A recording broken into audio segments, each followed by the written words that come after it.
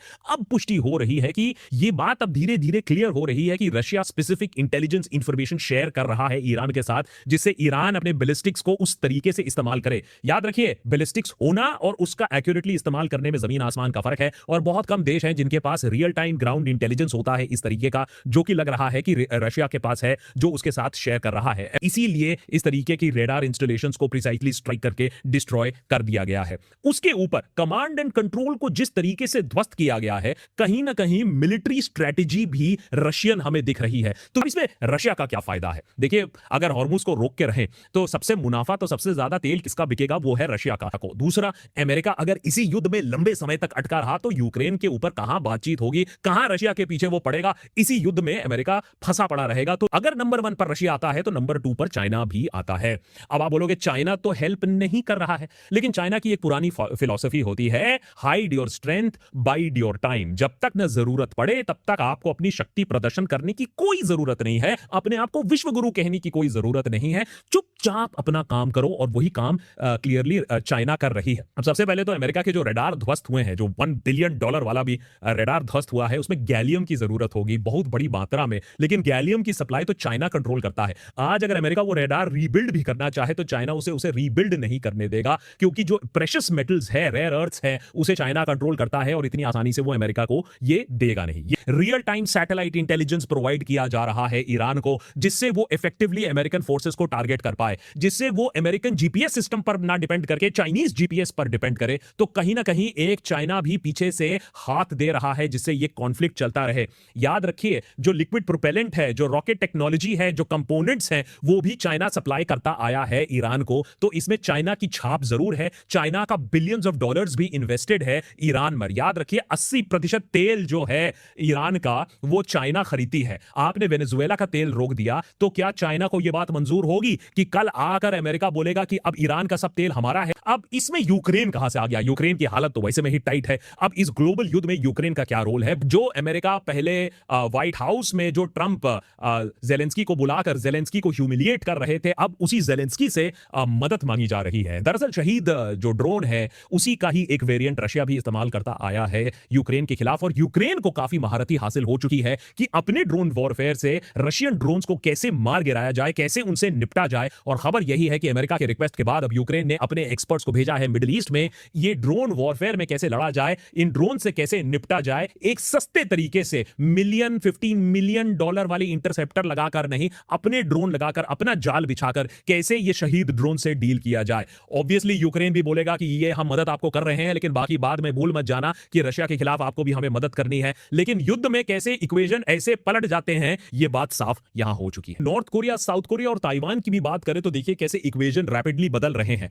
America के जो interceptors हैं इतने कम हो गए हैं कि ताइवान के आसपास से इंटरसेप्टर्स उठाकर अभी मिडिल ईस्ट ले जाया जा रहा है। चाइना इस बात से काफी खुश होगा कि वाह, अब तो ताइवान के पास एयर डिफेंसेस भी और कम हो रहे हैं, हमारा फ्यूचर टेक ओवर और भी ज्यादा आसान हो जाएगा अगर इसी तरीके से जंग चलता रहेगा। उधर नॉर्थ और साउथ कोरिया में भी यही प्रॉब्लम हो रही है। साउथ कोरिया से भी अमेरिका सारे इंटरसेप्टर्स निकालने की कोशिश कर रहा है। नॉर्थ कोरिया भी हंस रहा होगा कि देखो कितनी खराब हालत हो गई है यहां अमेरिका की। पूरा जियोपॉलिटिकल इक्वेशन यहां थोड़ा सा गड़बड़ा रहा है क्योंकि सारी डिफेंस अभी एक जगह लगी हुई है। ईरान को हराने में अभी ट्रंप अभी खोराया हुआ है, पागल है।